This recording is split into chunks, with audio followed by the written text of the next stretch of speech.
Good knife skills will make you better, faster, and safer in the kitchen. It's not uncommon for people to feel intimidated by their chef's knife, and I get it. But if you follow these tips, you'll be a pro in no time. I'll show you how to hold and move your knife and how to hold the food. Before we get started, you need to have a good setup. Start with the cutting board right in the center of your counter.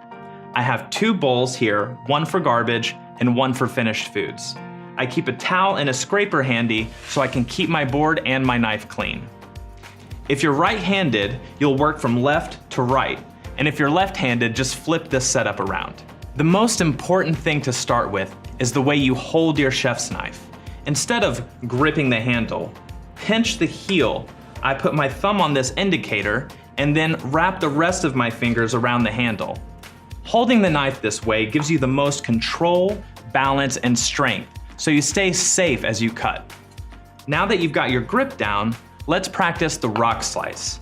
This technique creates a natural slicing motion, and you can practice with the cover on if you want. Knives work better when they're moving through the food, not just pressing down on it.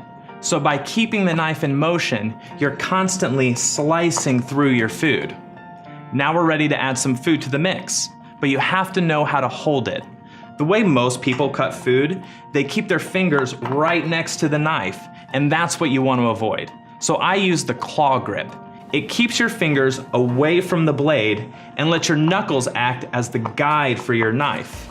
So your fingers move slowly backwards and your thumb acts as an anchor. So let's put it all together. Start by creating a flat base for your food so that it stays put on the board. Hold the knife with the pinch grip and hold the food with the claw grip. Now, keeping the knife in constant contact with the board, start slowly rocking your knife in a circular motion.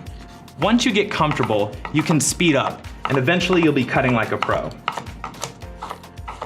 So the next time you're trying to get dinner on the table, take a moment, think about where your fingers are, where your knife is, and these tips that'll help you stay safe.